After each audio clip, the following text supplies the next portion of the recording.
เรื่องที่จะพูดกันก็เป็นเรื่องที่จะมีประโยชน์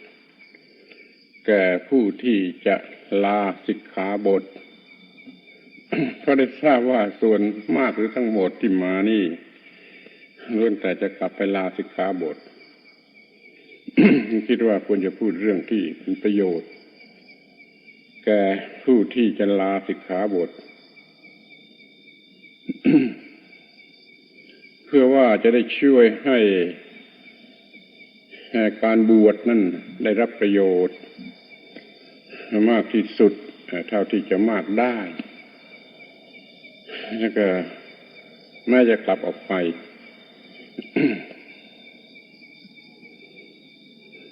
เป็นคฤหัสถ์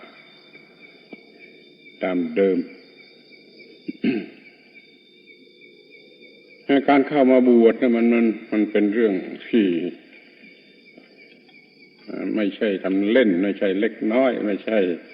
สักว่าทำไปก็ได้ มันเป็นเรื่องใหญ่เรื่องลึกเรื่องมีค่าแต่ว่าเราไม่อาจจะดำเนินชีวิตทั้งหมดตามแบบนั้นได้จึงแยกเอาคัดเอาเฉพาะที่มันจะเป็นประโยชน์ในเมื่อลาสิกขาออกไปดังนั้นอย่างน้อยที่สุดพวกที่เข้ามาบวชนี้ช่วงเวลา 3-4 เดือนนี้ควรจะรวบรวมวิธีที่จะศึกษาธรรมะอย่างไรด้วยตนเองนำออกไปสำหรับใช้ศึกษาธรรมะด้วยตนเอง จนตลอดชีวิต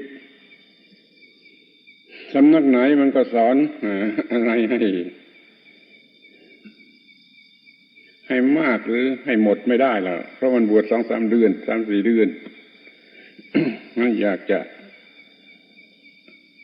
พูดว่าทำได้เพียงรวบรวมเอาเรื่อง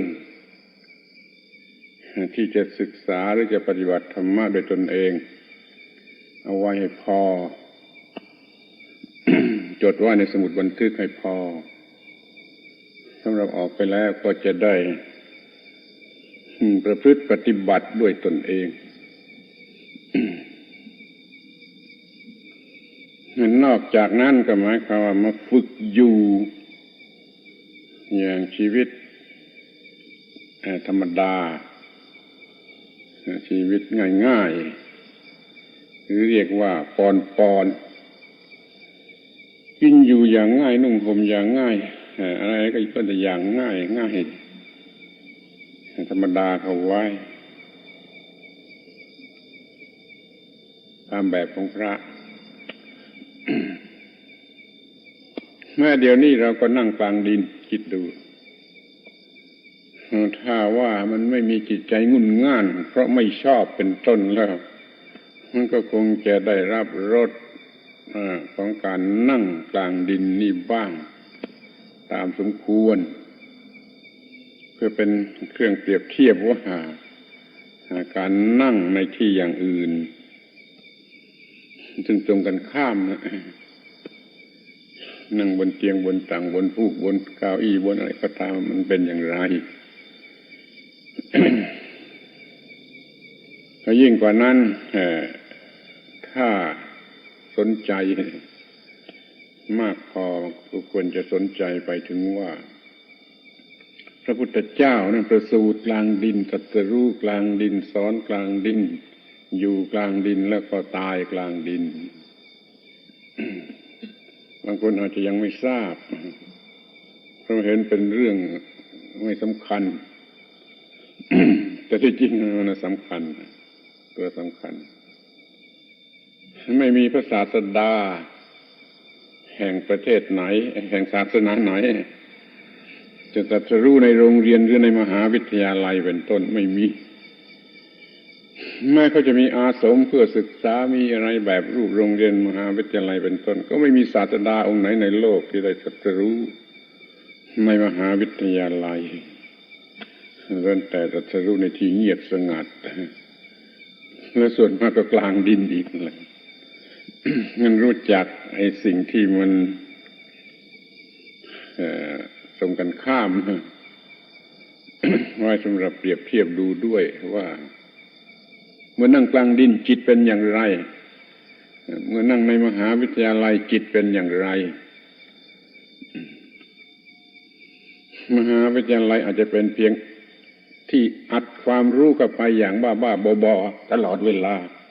อัดความรู้เข้าไปอัดความรู้เข้าไปอย่างหลับหูหลับตาแต่ถ้านั่งปฏิบัติธรรมในรูปแบบของศาสนานั้น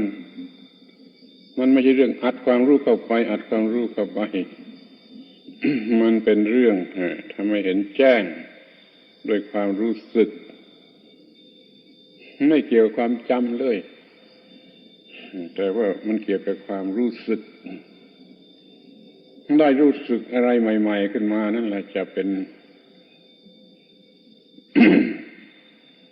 ส่วนประกอบของการศึกษาต่อไปข้างหน้าให้รู้ว่าที่จริงชีวิตนี่มันเป็นการศึกษาชนิดที่แท้อยู่ในตัวแต่คนมันไม่รู้มันก็ไม่ได้ถือเอาแล้วก็ไปแสวงหาการศึกษาอย่างอื่นซึ่งมันเป็นการศึกษาที่ต่างกันมากอย่างศึกษาในโรงเรียนในวิทยาลัยในมหาวิทยาลัย มันก็เรียนกันแต่หนังสือกับวิชาชีพจนเป็นเทคโนโลยีไปหมดไม่ว่าอะไรแล้วก็ไม่ได้เรียนรู้ว่าจะดับทุกข์อย่างไรเกิดมาทำไมนั่นแหละมันขาดอยู่ในส่วนนั้นรู้แต่หนังสือกับวิชาชีพแต่วิชาที่จะเป็นมนุษย์กันอย่างไร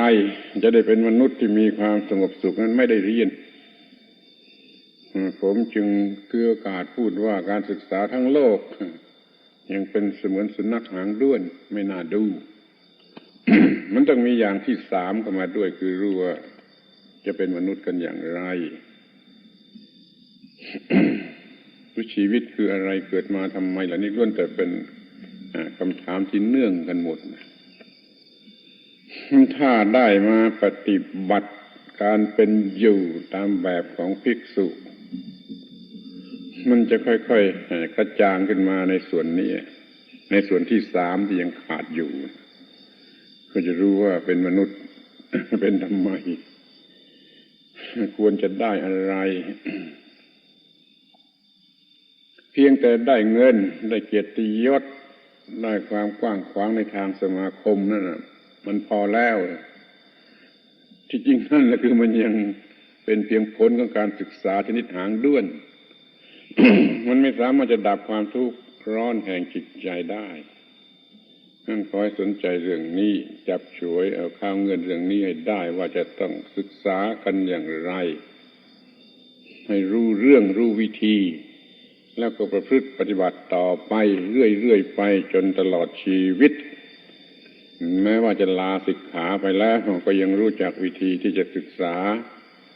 จากภายในชีวิตนั่นแหละ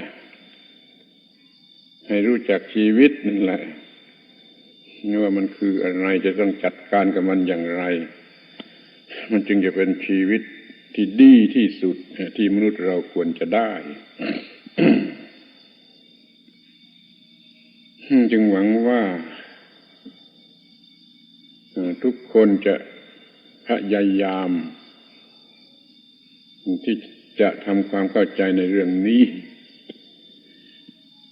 แล้วก็จดบันทึกส่วนที่จะ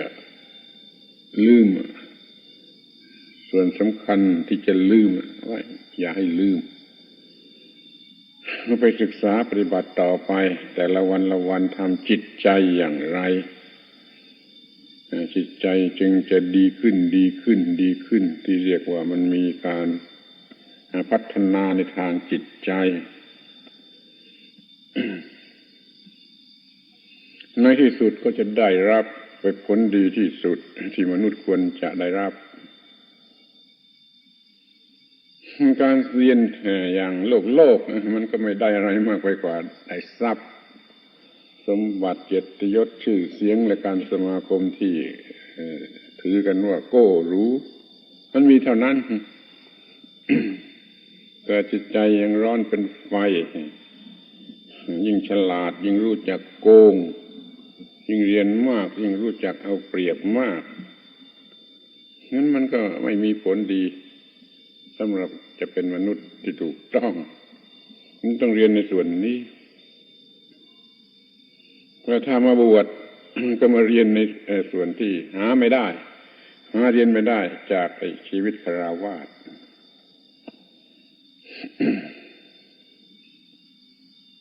ต่อให้เรียนจบทุกมหาวิทยาลัยในโลกมันก็ยังไม่มีอะไรดีขึ้นในการที่จะเป็นมนุษย์ที่ถูกต้อง เพราะว่ามันสอนอย่างเดียวกันหมดสอนเรื่องหนังสือยิ่งขึ้นไปสอนเรื่องวิชาชีพ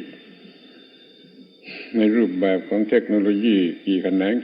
งมันก็เท่านั้น ความเห็นแก่ตัวไม่ลดยิ่งมีความรู้มากยิ่ง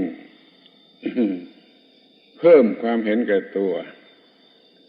ยิ่งฉลาดมากยิ่งรู้จักใช้ความรู้ความฉลาดนั้นเอาเปรียบผู้อื่นโลกกำลังเป็นอย่างนี้ดูกันแล้วกันโลกทั้งโลกมันก็กลายเป็นโลกของการสับสนวุ่นวายไม่มีความสงบสันติภาพมีแต่เพียงชื่อวิกฤตการณ์นั่นเป็นของที่มีอยู่จริง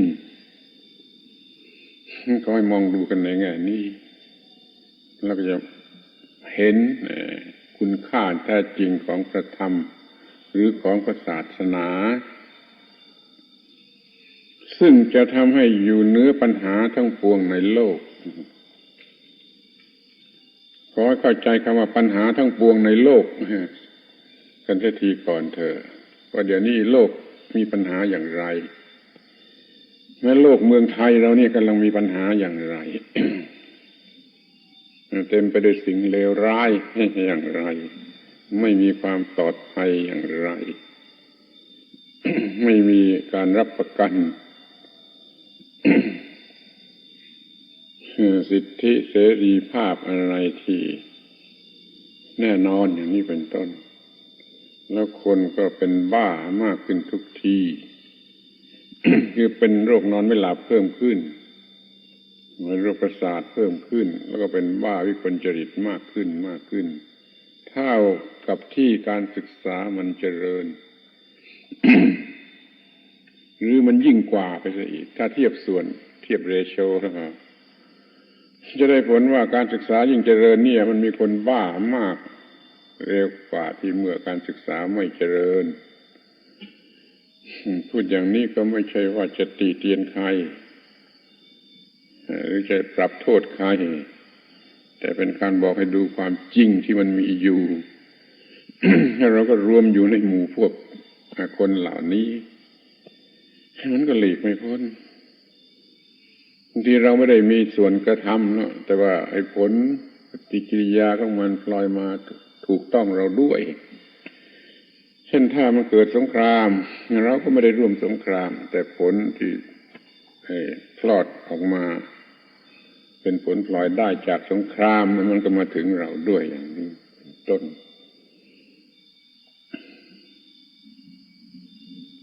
มนุษย์ได้เคยสังเกตเห็นปัญหาในทางจิตใจ มาแล้วตั้งแต่ยุคดึกดำบรรพ์จนกระทั่งมันเกิดระบบคำสอนที่เป็นศาสนาขึ้นมาเป็นรูปแบบจะเรียกว่าเป็นวัฒนธรรมสุดท้ายก็ได้เป็นวัฒนธรรมทางจิตใจเป็นวัฒนธรรมระดับสุดท้ายที่ทำให้มนุษย์รู้จักวิธีประพฤติปฏิบัติเป็นอยู่ชนิดที่อยู่เหนือปัญหาโดยประการทั้งปวง คือจะทำให้เกิดปัญหาหรือความทุกข์ไม่ได้ล่ะถ้ามีธรรมะอยู่อย่างถูกต้อง ใช้คำว่าอยู่เหนือโลกเลยหรือมีชีวิต เย็นเป็นนิพพานคำว่าอยู่เหนือโลกก็ดีคำว่านิพพานก็ดีไม่มีสอนในมหาวิทยาลัยทั้งหมดในโลก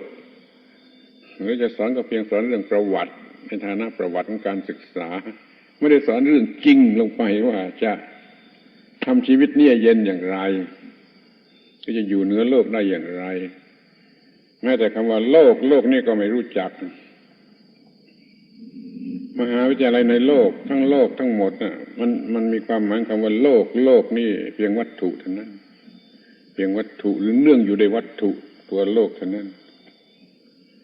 แต่คำว่าโลกในทางธรรมะไม่ใช่อย่างนั้นมันหมายถึงอิทธิพลของสิ่งต่างๆที่มันเข้ามาสู่จิตใจของเราทางตาทางหูทางจมูกทางลิ้นทางกายทางผิวหนังและทางใจ คือมีที่รับสัมผัส6อย่างตาหูจมูกลิ้นกายใจเข้ามาแล้วทำการบีบคั้นให้เกิดความรู้สึกรักและไม่รักคือยินดียินร้ายแล้วก็ทำไปตามความยินดียินร้ายยินดีก็โลภจะได้จะเอายินร้ายก็จะฆ่าให้ตายมันก็ขึ้นลงอยู่อย่างนี้เรียกว่ามันเป็นคนจมโลกมุดอยู่ใต้โลก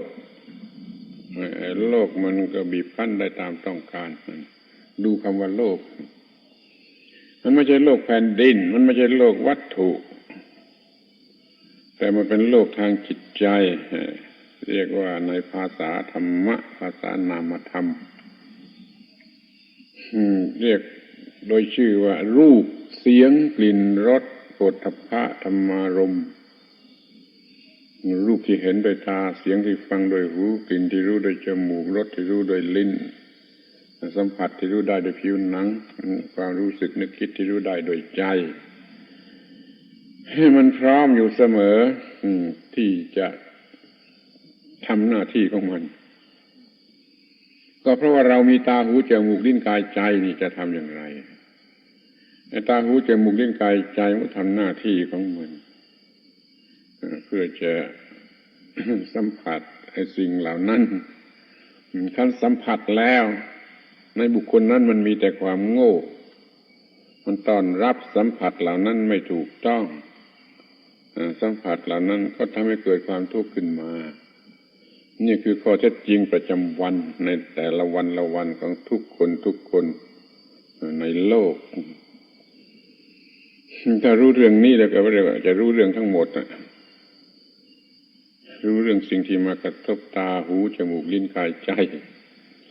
จะทำให้จิตใจยินดีหรือยินร้าย ไม่คงที่อยู่ได้เพราะเราขาดความรู้อะไรเนี่ยถ้ามีความรู้อะไรแล้วเราจะคงที่อยู่ได้ชีวิตนี้จะเป็นชีวิตเย็นเป็นนิพพานกิริยาหรืออาการที่สิ่งต่างๆมันครอบงำจิตใจเราไม่ได้ นี่เรียกว่าไม่มีปัญหาไม่มีอะไรมาทำให้เรารักโกรธเกลียดกลัวได้ไม่มีอะไรมาทำให้เราเกิดกิเลสและเป็นทาสของกิเลสก็สมัครเป็นทาสของกิเลสอย่างสนุกสนานไปเลยอย่างนี้เรียกว่าอยู่เหนือโลกนี่ขอย้ำอีกทีหนึ่งว่าอยู่เหนือโลกนั่นมันไม่มีอะไรล่ะอย่าไปบ้าตามการศึกษาใหม่ๆซึ่งเรียกว่าโลกมีอะไรมากมายไม่รู้จบไม่รู้สิ้นรู้หลักธรรมะอย่างเดียวก็พอว่าโลกน่ะคือสิ่งที่เราจะสัมผัสรู้สึกได้ทางตาทางหูทางจมูกทางลิ้นทางกายและทางใจ ไอ้โลกตามทางฟิสิกส์ทางรูปธรรมทางไอ้นี่มันมากมายแหละมันมากมายแหละแต่ก็ความหมายเดียวกันทั้งนั้นคือเรื่องที่เป็นไปตามกฎของธรรมชาติมนุษย์ถือเอาไม่ถูกต้องมันก็กัดเอา คำว่าโลกที่พูดกันอยู่ตามธรรมดามันความหมายหนึ่งแต่โลกในภาษาธรรมะที่ว่าจะอยู่เหนือโลกคือมันความหมายนี้ คุณก็เปรียบเทียบเองดูแล้วว่าไอ้โลกทั้งหลายวัตถุทั้งหลายในโลกกิจผลหรือการประดิษฐ์หรืออะไรต่างๆจากวัตถุเหล่านั้นมันรวมกันแล้วมันก็ไม่มีอะไรนอกจากมันกระทบจิตใจคนมากระทบจิตใจคนบางทีก็มาทางตาบางทีก็มาทางหูบางทีก็มาทางจมูกทางลิ้นทางผิวหนังและทางจิตใจเองการพูดว่าโลกคือสิ่งที่มากระทบทางอายตนะทั้งหกนั่นเป็นคำพูดของคนมีปัญญา ไม่ต้องไปแจกแจงว่าโลกนี่มีอะไรที่ไหนภูเขาดินน้ำอย่างที่ให้เด็กนักเรียนจนไม่รู้จะเรียนกันไปทำไมนะ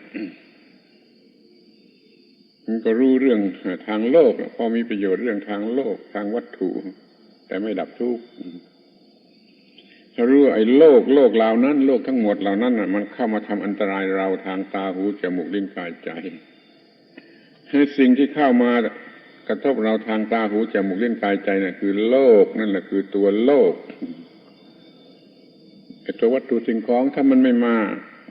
ถึงเราทางตาหูจมูกลิ้นกายใจมันก็เท่ากับไม่มี พูดง่ายๆว่าถ้าเราไม่มีตาหูจมูกลิ้นกายใจอะไรมันก็ไม่มีใช่ไหมอะไรมันก็ไม่มี เดี๋ยวนี้เพราะมีตาหูจมูกลิ้นกายใจอย่างที่จะช่วยไม่ได้แล้วมันก็ต้องมีก็มีการกระทบทางตาหูจมูกลิ้นกายใจแล้วความรู้มีไม่พอมีแต่ความโง่ก็สัมผัสหรือเกี่ยวข้องกับสิ่งเหล่านั้นในลักษณะผิดแล้วก็ได้เป็นทุกข์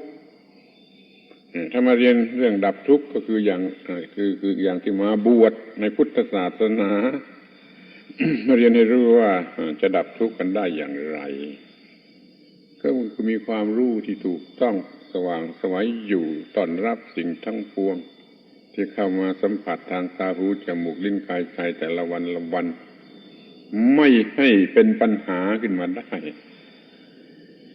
คือไม่ทำให้ยินดียินร้ายขึ้นมาได้นั่นก็คือไม่เกิดกิเลสไม่เกิดกิเลสมันก็ไม่เกิดทุกข์ขออย่าได้คิดว่าไอ้ความรู้ธรรมะ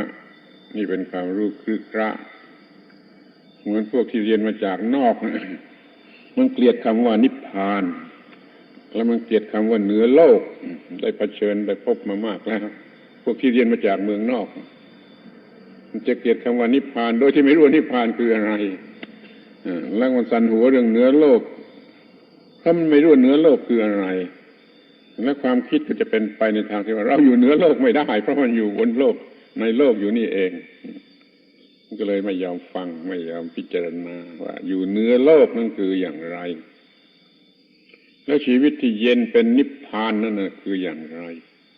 เรื่องเดียวกันแต่แยกดูคนละตอนอยู่เหนือโลก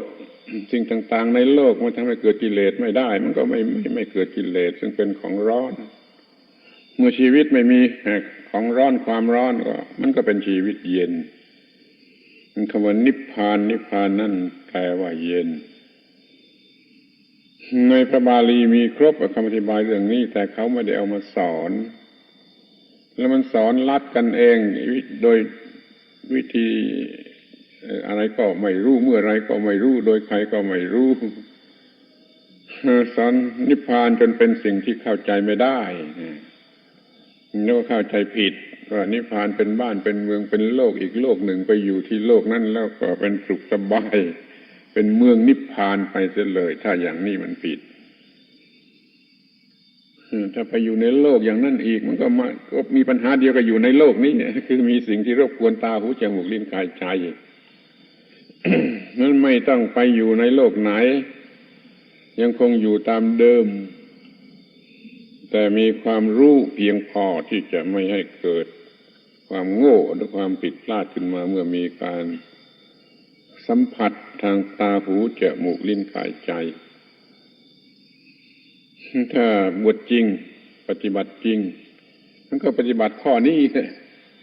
ปฏิบัติข้อนี้ตลอด3 เดือนเนี่ยมันก็พอจะรู้ว่าข้าวเงื่อนเป็นอย่างไร แล้วจำเอาไปสำหรับประพฤติปฏิบัติจนตลอดชีวิตได้ถ้าได้อย่างนี้บวช3 เดือนก็มีค่าคุ้มกันถ้าไม่ได้อย่างนี้ก็ไม่มีอะไรคุ้มค่ากันแล้วก็ยังไม่เข้าใจคำว่าเหนือโลกยังไม่เข้าใจคำว่านิพพานต่อไปตามเดิมเรียกว่ามันไม่ได้อะไรเลยในเรื่องการศึกษาธรรมะในการบวชนี้ จะพูดได้เลยว่าถ้าไม่มีเรื่องเหนือโลกถ้าไม่มีเรื่องนิพพานเนี่ยมันก็ไม่มีพุทธศาสนาแหละถ้าเอาเรื่องเหนือโลกหรือเรื่องนิพพานออกไปเสียพุทธศาสนาก็จะไม่มีอะไรเหลือไม่มีอะไรเหลือการประพฤติปฏิบัติทั้งหลายทั้งปวงเนี่ยมันเป็นไปเพื่ออยู่เหนือโลกและเพื่อมีชีวิตเย็นเป็นนิพพานรู้เรื่องเหนือโลกและใต้โลกให้ถูกต้องและเพียงพอจะก่อนนี่สิ่งที่มีอยู่ในโลกเข้ามาสัมผัสตัวเองแล้วก็ทำผิดมีแต่ความเป็นทุกข์ทนทรมานนานเข้าเป็นโรคประสาทเป็นบ้าไปเลยอย่างนี้ซึ่งปรากฏว่ามันมากขึ้นทุกทีสถิติที่เปิดเผยออกมาเนี่ยคนเป็นโรคประสาทหรือเป็นโรคจิตมากขึ้นทุกทีเพราะไม่รู้ว่าจะดำรงจิตไว้อย่างไรจึงจะปลอดภัยจากปฏิกิริยาต่างๆที่มาจากสิ่งที่มีอยู่ในโลกถ้าไม่รู้จักต้อนรับไปสิ่งเหล่านั้นให้ถูกต้องมันก็เข้าไปทำให้เกิดความยินดียินร้ายคือรักหรือจะเอาเมื่อมันถูกใจแล้วโกรธเกลียดหรือกลัวเมื่อมันไม่ถูกใจในชีวิตมันก็เลยมีแต่เรื่องรักโกรธเกลียดกลัวอยู่อย่างนี้นี่จะเป็นอย่างไรมันต้องพูดว่าเลวกว่าสัตว์เดรัจฉานเพราะว่าสัตว์เดรัจฉานมันไม่ต้องทนทรมานมากเหมือนอย่างนี้เนี่ยความรักโกรธเกลียดกลัวในสัตว์เดรัจฉานมันมีน้อยนะมนุษย์แบบมีมากเนี่ยเพราะการศึกษามันเดินผิดทางเป็นการศึกษาสุนัขหางด้วนการศึกษาในโลกมีแต่จะเพื่อจะให้สร้างสิ่งซึ่งเป็นปัจจัยแก่กิเลสเทคโนโลยีทั้งหลายสร้างปัจจัยของกิเลสเกือบทั้งนั้นเลยไม่มีเทคโนโลยีไหนที่จะเป็นไปเพื่อกำจัดกิเลสมันจึงก้าวหน้าในการสร้างสิ่งซึ่งเป็นปัจจัยแก่กิเลสที่มีมากที่สุดผลิตมากที่สุดขายดีที่สุดก็คือวัตถุที่เป็นปัจจัยแก่ความอร่อยสนุกสนานทางเนื้อทางหนังมีมากที่สุดเทคโนโลยีมันเจริญนักก็เพราะว่าผลิตของเหล่านี้ออกมามันขายดีอีกทางหนึ่งก็ผลิตสิ่งที่จะมาทำลายกันคืออาวุธเทคโนโลยีทั้งหลายมันก็ช่วยสร้างอาวุธโดยหวังว่าเราจะชนะผู้อื่นจะครองโลกผู้ที่คิดจะครองโลกก็ขยายแต่เทคโนโลยีชนิดที่จะสร้างอาวุธหรือสร้างเครื่องมือเอาชนะผู้อื่นแล้วจะเอาอะไรกันทีนี้ใช้วิชาความรู้เพื่อจะส่งเสริมกิเลสฝ่ายความโลภและส่งเสริมกิเลสฝ่ายความโกรธหรือความเกลียดชังมัวแต่ผลิตปัจจัยแห่งกิเลสอร่อยสนุกสนานแล้วมัวแต่ผลิตปัจจัยของสงครามเพื่อจะทำลายล้างกันแต่มันก็เพื่อว่าจะไปเอาประโยชน์ของผู้อื่นมาเป็นของตัวอีกนั่นแหละที่มันจะครองโลกก็มันเพื่อจะเอาสิ่งสวยงามอร่อยต่างๆในโลกเป็นของตนคนเดียวสรุปแล้วความโง่ไปรวมอยู่ที่หลงไหลในสิ่งเป็นที่ตั้งแห่งความยินดียินร้ายทางตาหูจมูกลิ้นกายใจนั่นเองถ้าทุกคนรู้สึกอย่างนี้ไม่หลงไหลในเรื่องอร่อยทางเนื้อทางหนังอย่างนี้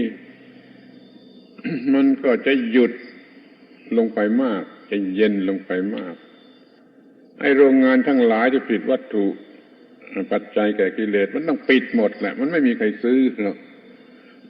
เดี๋ยวนี้ยิ่งมีเท่าไรก็ยังยิ่งไม่พอต้องขยาย ต้องขยายแม้แต่โรงเหล้าโรงเบียร์จนไม่รู้ว่าจะผลิตกันไปทำไมอยู่แล้วขอให้ดูว่าสภาพปัจจุบันแท้จริงของมนุษย์นี่เป็นอย่างไรกำลังโง่ขนาดนี้ที่เขาเรียกในธรรมะว่ามันมีอวิชชามีความมืดความบอดความโง่ความหลงจมอยู่ในวัฏฏะสงสารคำว่าวัฏฏะสงสารนั้นเราก็เข้าใจว่าเป็นคำที่ไม่ค่อยรู้จักกันอย่างเดียวกับคำว่าเนื้อโลกและคำว่านิพพานเพราะมันเรื่องมันเนื่องกันวัฏฏะสงสารมันคือความโง่ที่เป็นกิเลสแล้วก็ให้ทำไปตามหน้าของกิเลสคือทำกรรมท่านทำกรรมไปตามหน้าของกิเลสแล้วก็ได้รับผลตามสมควรแก่การกระทำท่านได้รับผลมาแล้วมันส่งเสริมให้โง่ยิ่งขึ้นไปอีกให้โง่ยิ่งขึ้นไปอีกอย่างเทคโนโลยีอันนี้คิดขึ้นมาได้แล้วก็เป็นเหตุทำกรรมผลิตไอ้ของใหม่ของแปลกออกมาอร่อยสวยงามกว่าเดิมแล้วผลอันนี้มันก็ส่งเสริมความต้องการอันใหม่ที่ยิ่งไปกว่านั้นมันก็ค้นหาวิธีหรือเทคโนโลยีที่ใหม่ขึ้นไปอีกแปลกออกไปอีกไกลไปอีกแล้วก็วนเวียนอยู่อย่างนี้เรียกว่าวนเวียนอยู่ในวัฏสงสาร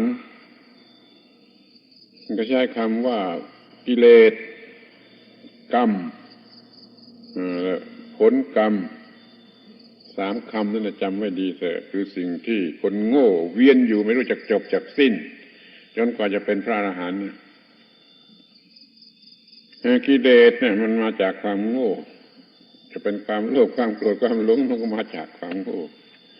ท่านมีกิเลสแล้วมันทำกรรมการกระทำอย่างใดอย่างหนึ่งไปตามอำนาจของกิเลสท่านได้รับผลของการกระทำมามันก็ยินดียินร้ายหลงไหลก็ไปตามเรื่องแล้วก็เพิ่มกิเลสเพิ่มกิเลสอีกมันก็เพิ่มกรรมเพิ่มผลกรรมเพิ่มกิเลสเพิ่มกรรมเพิ่มผลกรรมรวมเป็นวงกลมกันอยู่อย่างนี้นี่ก็คนตกอยู่ในวัฏฏะสงสารไม่ได้หมายความไปว่ายอยู่ในทะเลมหาสมุทรที่ไหนตามภาพพจน์ที่มักจะพูดกันอย่างสมมตินะแล้วก็เข้าใจผิดการที่ไม่เวียนวนอยู่ในวัฏสงสารนั่นคือการนิพพานเราไม่โง่จนไปทำกรรม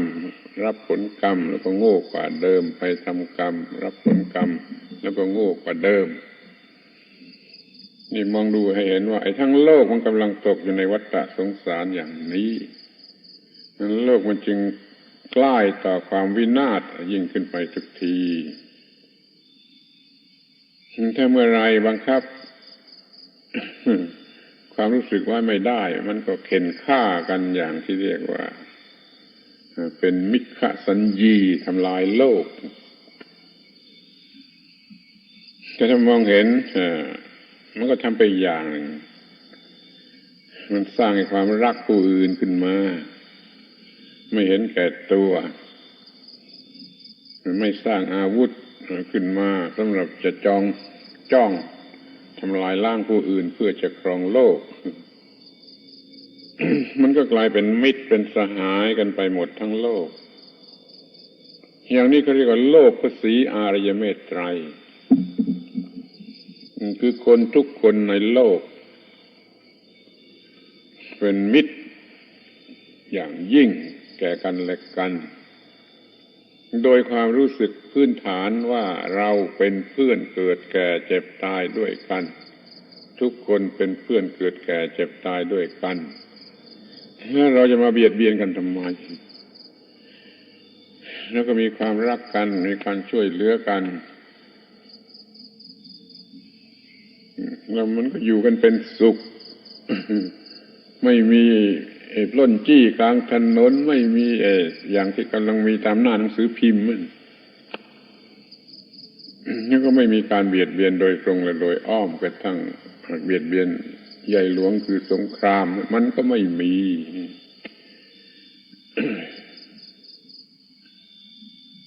การที่ทุกคนมีความรักผู้อื่นในฐานะเป็นเพื่อนเกิดแก่เจ็บตายกันนั่นแหละเป็นรากฐานสำคัญของธรรมะที่จะสร้างความสงบสุขขึ้นมาในโลก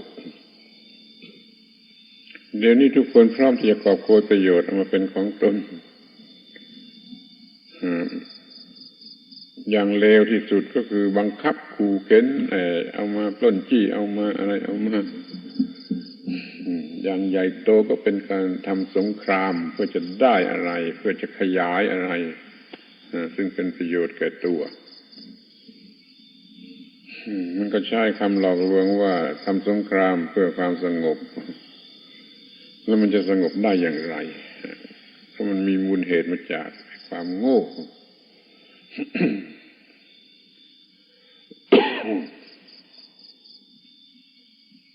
เนี่ยผมพูดมาในตอนนี้สรุปความว่าบวชนี่3 เดือนนี่ทำอะไรมากไม่ได้เลยอย่าอวดดีไปเลย เพียงแต่รวบรวมความรู้ให้เพียงพอว่าจะศึกษาธรรมะต่อไปอย่างไรจนตลอดชีวิตนั่นพอจะทำได้ประมวลความรู้ไว้เพียงพอศึกออกไปแล้วจะปฏิบัติธรรมะอย่างไรจนตลอดชีวิตนี่อีกส่วนหนึ่งที่เราเป็นส่วนแฝงก็ได้ส่วนพลอยได้ก็ได้ว่าระหว่างที่บวชเนี่ยหัดเป็นอยู่อย่างมีธรรมะมีความอดกลั้นอดทนมีความสันโดษมักน้อยมีการอยู่อย่างต่ำ ที่จริงมันควรจะลองดูว่าบวชตลอดเวลาบวชไม่ต้องใช้เงินแม้แต่บาทเดียวเนี่ยมันอยู่ได้ไหม ถ้ามันฉลาดพอสมควรมันก็อยู่ได้ตลอดเวลาที่บวช3 เดือนไม่ต้องใช้เงินแม้แต่บาทเดียว หรือว่าไม่ต้องมีอะไรที่เป็นบำรุงบำเรอมันก็อยู่ได้มันก็ไม่ตายทีนี้ก็เอาไปปรับปรุงให้พอดีสิว่าเราจะใช้เงินเพียงเท่าไรจะอยู่กันเพียงเท่าไรพอดีมันง่ายฉันอยู่อย่างต่ำที่สุดดูแล้วมันก็ง่ายที่จะอยู่อย่างกลางๆหรือพอดีความจริงก็ต้องการให้อยู่พอดีอยู่ตรงกลางๆซึ่งเป็นหลักของพุทธศาสนาข้อนี้ก็ควรจะจำไว้ว่าหลักธรรมะหลักพระพุทธศาสนาทั้งหมดทั้งสิ้นคือการดำรงตนอยู่ตรงกลางไม่ตึงไม่หย่อนไม่เปียกไม่แห้งอะไรพูดอย่างในภาษาวิทยาศาสตร์ก็ว่ามันไม่โพสิทีฟมันไม่เนกาทีฟมันอยู่ตรงกลางโพสิทีฟมันก็โยให้รักเนกาทีฟมันก็โยให้เกลียดมันก็อยู่ตรงกลางนั่นมันก็เลยไม่มีความทุกข์ถ้าไปรักเข้าก็มีความทุกข์อย่างของรักไปเกลียดเข้าก็มันมีความทุกข์อย่างของเกลียดฉันอยู่ในจิตใจปกตินี่มันไม่มีความทุกข์เลยเจ้ากำลังอะไรมาสนับสนุนให้ทำการงานมันก็ความรู้นั่นแหละ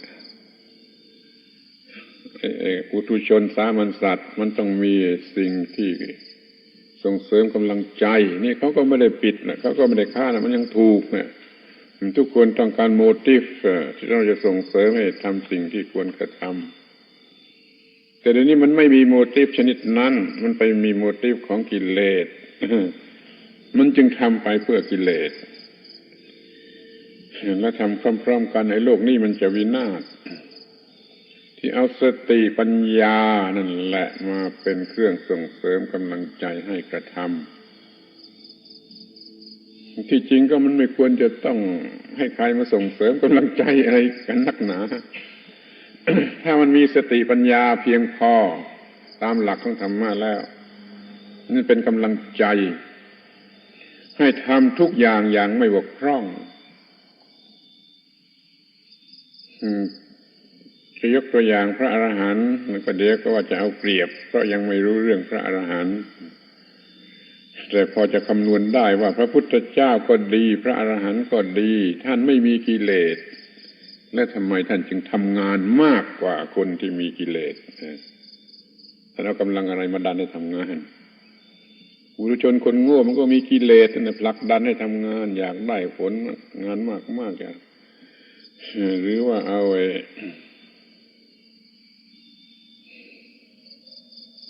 ความไม่รู้อะไรตามที่เป็นจริง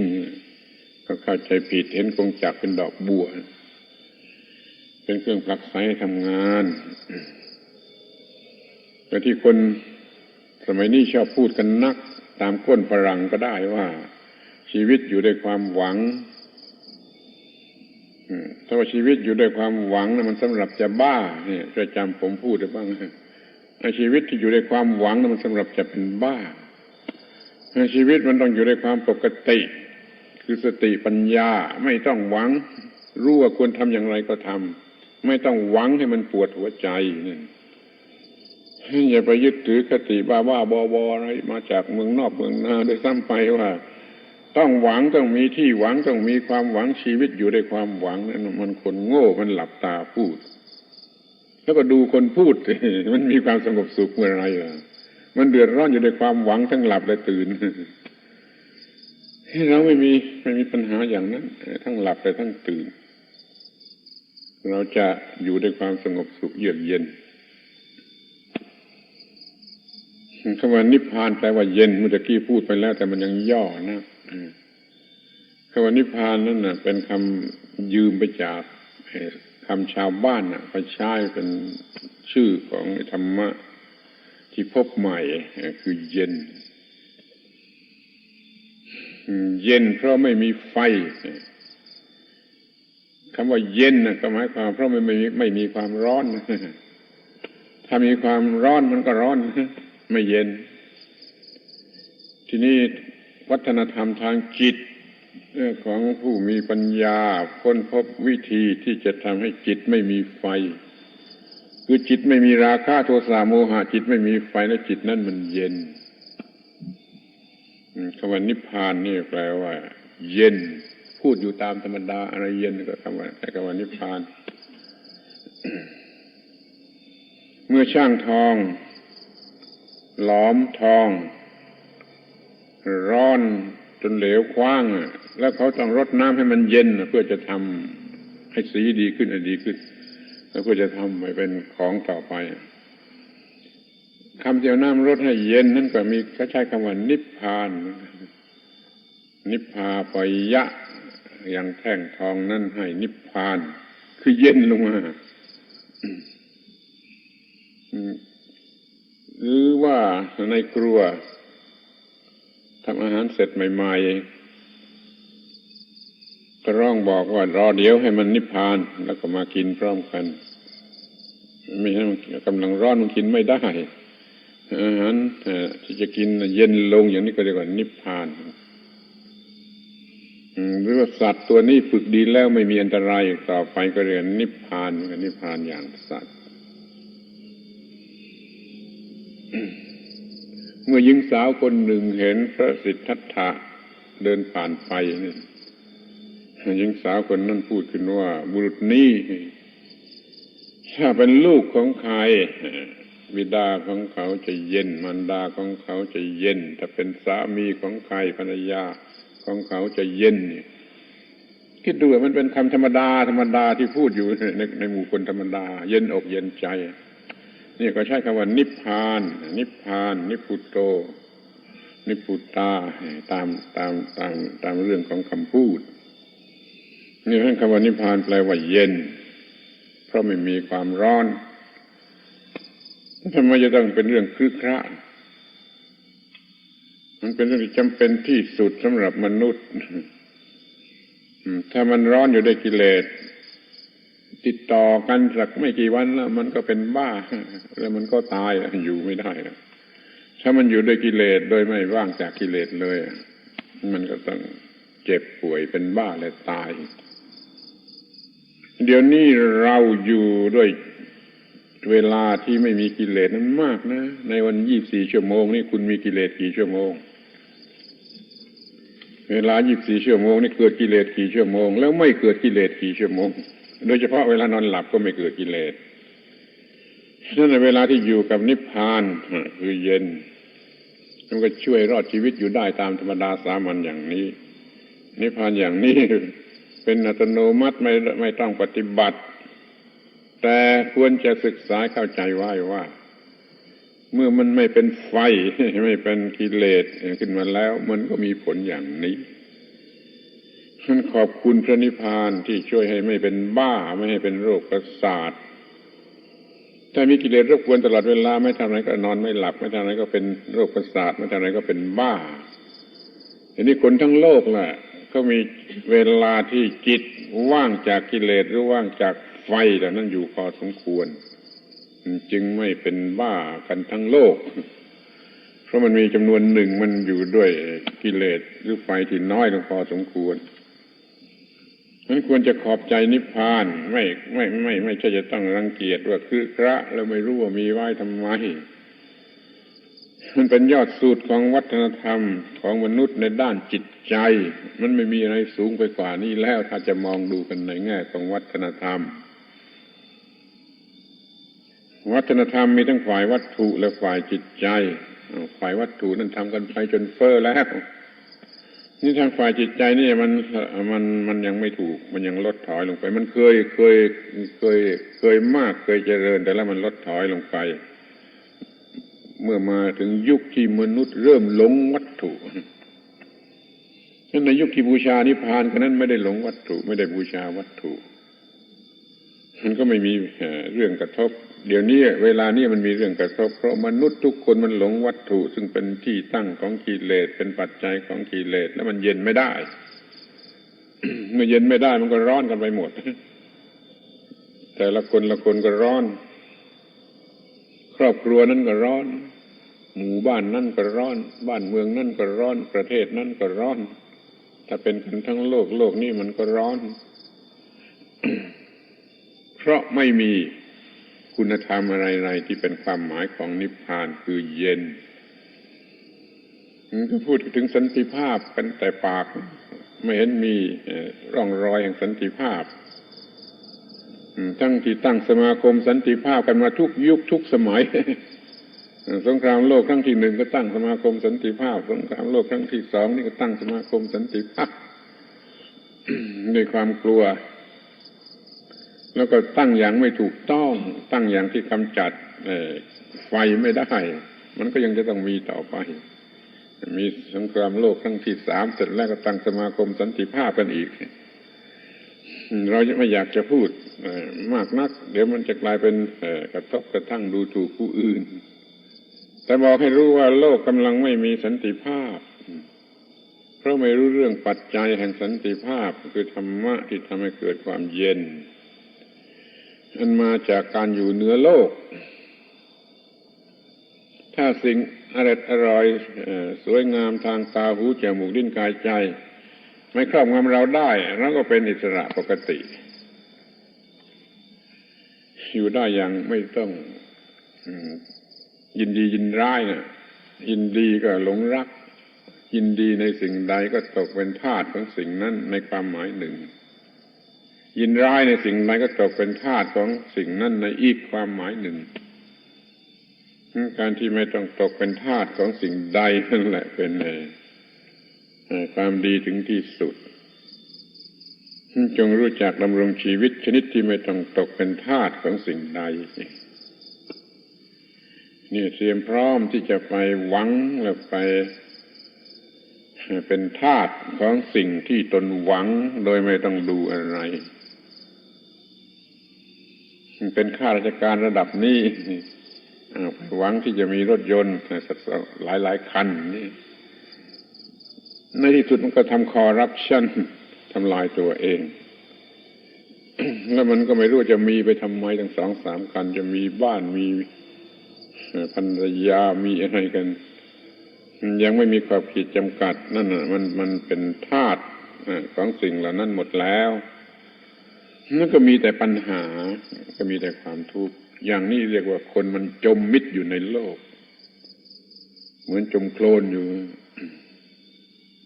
ถ้าเหนือโลกมันไม่ต้องการสิ่งเหล่านี้เกินกว่าที่จำเป็นมันทำแต่พอดีแต่ทำแต่พอดีทำการงานสนุกเป็นสุขเมื่อกำลังทำงานไม่มีรถยนต์ก็ได้ไม่มีบ้านก็ได้มันก็หาความสุขได้เมื่อกำลังทำการงานพอใจในการงานว่าการงานคือสิ่งสูงสุดเป็นธรรมะที่จะช่วยมนุษย์เราได้ก็เป็นสุขเสร็จแล้วเมื่อทำการงานได้เงินมาบางทีไม่รู้จะไปซื้ออะไรเพราะมันมีความสุขเสร็จแล้วเมื่อทำการงานคอยเอาเรื่องนี้ไปวินิจฉัยดู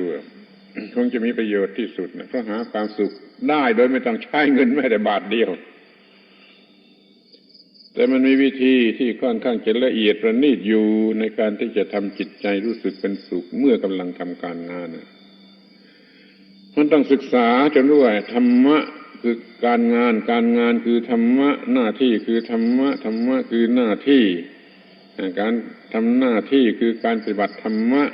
จึงเป็นสิ่งสูงสุดช่วยพ้นทุกข์ได้มันก็เลยพอใจในการทำงานเมื่อพอใจมันก็เป็นสุขไม่ต้องสงสัยความสุขเกิดมาจากความพอใจนี่เป็นคำที่พูดได้โดยไม่ต้องกลัวถ้าความพอใจมันเป็นพาลมันความพอใจอย่างเลวอย่างหลอกลวงความสุขนั้นก็เลวเลยหลอกลวงเหมือนความพอใจของคนอันธพาลทั้งหลายในท้องถนนความพอใจของเขาก็ให้ความสุขอย่างเลวอย่างนี้กัดเจ้าของแต่ถ้าของสาธุชนมีความพอใจถูกต้องยินดีในการกระทำที่ถูกต้องมันก็ไม่กัดมันก็อยู่กันด้วยความสงบสุขนั่นคอยพยายามมีความสุขเมื่อกำลังทำงานและปัญหาจะหมดเงินเดือนได้มาก็ยังไม่รู้จะใช้อะไรเพราะความสุขมันมีเสียแล้วเมื่อกำลังทำงานก็ใช้เงินนั่นน่ะเพื่อปัจจัยทางวัตถุ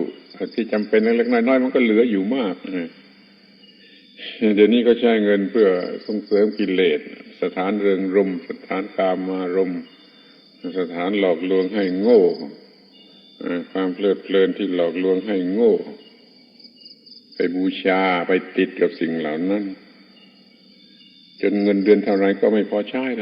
แล้วมันก็ต้องโกงมันก็จบลงด้วยเรื่องโกงนั่นแหละคือตกนรกทนทุกข์ทรมานอยู่มองดูตัวเองแล้วเกลียดน้ำหน้าตัวเองก็ตกนรกเรียกว่าตกนรกถ้าทำงานเป็นสุขพอใจตัวเองยกมือไหว้ตัวเองได้นั่นมันเป็นสวรรค์เราจะพูดว่าสวรรค์เมื่อยกมือไหว้ตัวเองได้นรกเมื่อเกลียดชังตัวเองนรกนี่จริงที่สุดสวรรค์นี่จริงที่สุดนรกสวรรค์ต่อตายแล้วนั้นไม่แน่แล้วก็พิสูจน์ไม่ได้เดี๋ยวนี้มันพิสูจน์ได้นี่เมื่อมันทำเลวจนเกลียดน้ำหน้าตัวเองแล้วมันก็คือนรกมันกัดกร่อนหัวใจอย่างยิ่งเผาลนหัวใจอย่างยิ่งมีทำถูกต้องจนมีความพอใจในการงานมันก็เป็นความสุขเรียกว่าสวรรค์ชื่นใจตัวเองเคารพตัวเองนับถือตัวเองไหว้ตัวเองได้เป็นสวรรค์เอาละเวลาพอสมควรแล้วทั้งหมดนี้ผมขอสรุปว่าพูดเรื่องสำหรับจะได้นำไปใช้เป็นหลักปฏิบัติธรรมะสืบต่อไปหลังจากที่ลาสิกขาแล้ว เมื่อลาสิกขาแล้วก็ให้มีหลักเกณฑ์ที่ถูกต้องแล้วก็เพียงพอสำหรับจะดำเนินชีวิตต่อไปและอะไรที่เคยผ่านมาเมื่อบวชอยู่นี่ก็ขอจำเอาไปเป็นเครื่องเปรียบเทียบแม้แต่ว่าวันนี้มันนั่งกลางดินอย่างนี้ขออย่าลืมขอให้เอาไปด้วยพอไปนั่งบนเบาะบนฟูกบนนวมแล้วก็มันจะได้เปรียบเทียบกันได้โดยง่ายมันก็จะไม่หลงสิ่งเหล่านั้นแล้วก็อย่าลืมว่าพระพุทธเจ้านั้นประสูติกลางดินตรัสรู้กลางดินสอนกลางดินอยู่กลางดินนิพพานกลางดินแล้วก็จะไม่เสียทีที่ได้มาบวชในพุทธศาสนาของพระองค์ แล้วก็จะได้ดำเนินชีวิตนี้ถูกต้องไปตามลำดับไม่เสียทีที่เกิดมาเป็นมนุษย์และพบพระพุทธศาสนานี่ขอให้จำข้าวเงื่อนเหล่านี้ไว้สำหรับช่วยศึกษาธรรมะปฏิบัติธรรมะในอนาคตถูกต้องเรื่อยๆไปจนตลอดชีวิตขอยุติการบรรยายในวันนี้ไว้เพียงเท่านี้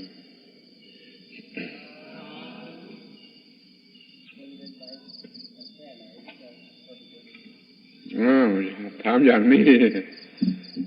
มันก็ดูเองสิเดี๋ยวนี้มันเกินในส่วนอะไรมันเกินในส่วนอะไรหยุดส่วนเกินนั่นเสียที่เราบวชแล้วก็เราพิจารณาปัจเจเวกอาหารบิณฑบาตจีวรเสนาสนะเภสัชมากินอยู่เท่าไรพอดีเท่าไรพอดีนั่นแหละอันหลักอันนั้นนะเอาไปใช้ได้ทีนี้เขาไม่ได้ทำเพื่อจะกินหล่อเลี้ยงชีวิตนะก็จะทำเพื่ออำนาจเศรษฐกิจเพื่อจะบีบคั้นผู้อื่นมันเลยแต่เลิดไปถึงเขาผลิตเพื่อมีอำนาจทางเศรษฐกิจเพื่อจะบีบคั้นผู้อื่นไม่ใช่เพื่อจะกินจะใช้ให้โดยตนเอง คำว่าถูกต้องนั่นคือไม่เกิดปัญหามันไม่เกิดปัญหาคือไม่มีความทุกข์แก่ผู้ใดแก่ฝ่ายใดนั่นคือถูกต้องหรือพอดี จะบัญญัติสิ่งนั้นสิ่งนี้เท่านี้มันทำไม่ได้แล้วเพราะมันได้ออกชื่อมันไม่ไหวแล้วเดี๋ยวนี้แม้แต่คนไทยเรานี่มันยังกินดีอยู่ดีเกินไปหวังที่จะกินดีอยู่ดีเกินไปจนต้องทำชั่วที่มันมีอยู่มากนี่ทำให้สนุกทำการงานให้สนุกมีความสุขในการกระทำแล้วมันก็ไม่ต้องไปทำอาชญากรรมอะไรชนิดที่ไม่น่าดูเดี๋ยวนี้โรคร้ายมันหลงวัตถุนะมันโรคร้ายนี่กำลังครอบงำสูงขึ้นและครอบงำผู้ที่มีหน้าที่รักษาสันติภาพ อย่างเรื่องตำรวจนี่ฟังเขาเล่าแล้วมันก็น่าใจหายหรือว่าผู้พิพากษาก็ตามใครก็ตามที่ตกอยู่ใต้อำนาจของความอยู่ดีกินดีไม่มีขอบเขตท่านจงกินอยู่แต่พอดีเหมือนอย่างที่เราบวชกินอยู่แต่พอดีอย่าถึงกับกินดีอยู่ดีชนิดที่ไม่มีขอบเขต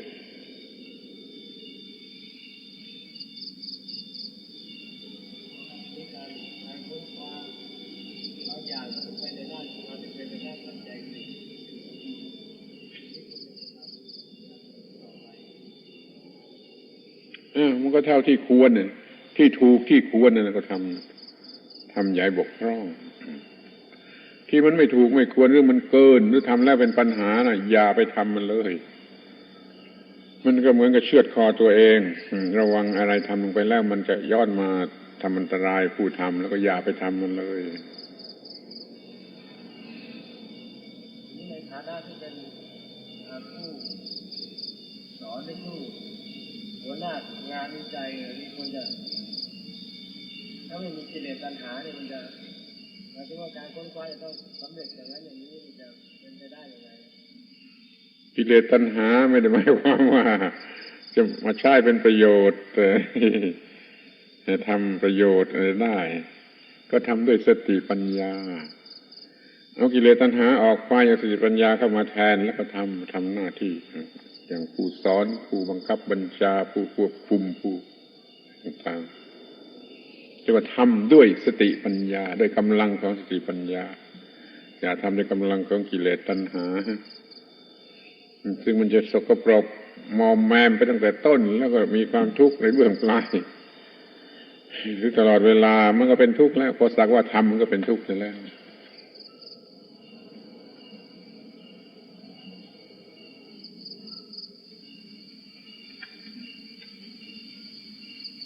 ที่หลวงพ่อพูดถึงสมัยก็ถืออริยเมตไตรเป็นการเจริญทางด้านวัตถุและจิตใจ บรรจบกันที่ตรงไหนในความหมายของสีอริยเมตไตรวัตถุก็พอดีไม่เฟ้อไม่เกินไม่ยุ่งยากในเรื่องทางวัตถุและทางจิตใจก็เต็มเปี่ยมสมบูรณ์ เลยไม่มีความทุกข์เดี๋ยวนี้มันเจริญบ้าในทางวัตถุทางจิตใจมันหายไปหมดสูญหายไปหมดแล้วความการเจริญไปได้วัตถุเข้าหาทางธรรมชาติไม่ใช่ว่ามีอะไรที่วิจิตรพิสดารอย่างนั้นมันก็แล้วแต่มันไม่มีอะไรที่ไม่ใช่ธรรมชาติถ้าพูดตามภาษาบาลีธรรมชาติทั้งนั้นรู้จักธรรมชาติอย่างถูกต้องแล้วก็จัดแล้วก็ทำแล้วเกี่ยวข้องแล้วควบคุมไปพอดีถูกต้องอย่าทำลายธรรมชาติรู้จักใช้เป็นประโยชน์อย่างเดียวอย่าทำลายธรรมชาติเดี๋ยวนี้มันก็เอามาเป็นเรื่องกามารมณ์และเรื่องสงครามทำลายธรรมชาติมากเกินไปเพื่อประโยชน์แก่กามารมณ์และสงคราม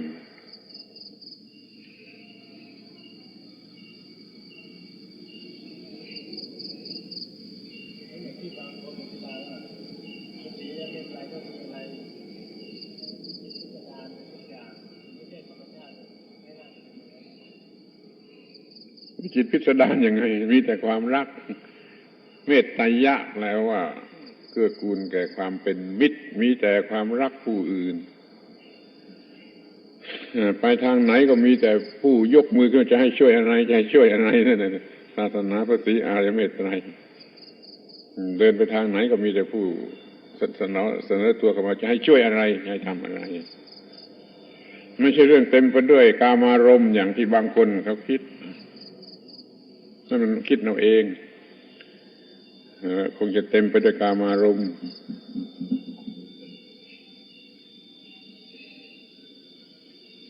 เดี๋ยวนี้มันขาดความเป็นมิตรในโลกนี้มันจะยิ่งก้าวหน้าทางวัตถุให้ความเป็นมิตรมันไม่มีถ้าก้าวหน้าทางวัตถุด้วยมีความเป็นมิตรด้วยมันก็ดีกว่านี้และความก้าวหน้าทางวัตถุนั้นไม่ต้องเกินจำเป็นที่ให้มันเหนื่อยเปล่าๆทำไมอย่าให้มันเกินจำเป็นเอาแต่พอดีมีความก้าวหน้าทางวัตถุแต่พอดีก็มีความก้าวหน้าทางจิตถึงที่สุดโดยเฉพาะความรักผู้อื่นรักผู้อื่นมันก็นอนหลับสนิทไม่มีใครเบียดเบียนใคร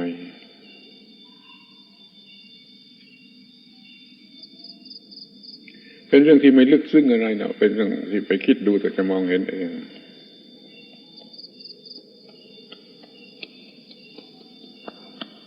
เพราะชาติที่เจริญก้าวหน้าทางวัตถุอย่างสหรัฐอเมริกาญี่ปุ่นประเทศกับประเทศไทยแล้วมีคนจะเจริญในด้านจิตใจไปด้วยหรือเปล่าโอ้ไม่จำกัดประเทศไหนถ้ามีความเจริญแท้จริงต้องเจริญทางจิตใจส่วนเจริญทางวัตถุนั้นเป็นเรื่องของสิ่งที่รองลงมาแล้วมันก็ไม่ควรจะเกินไปในทางวัตถุพอสบายสำหรับการเป็นอยู่โดยจิตใจที่เจริญแล้ว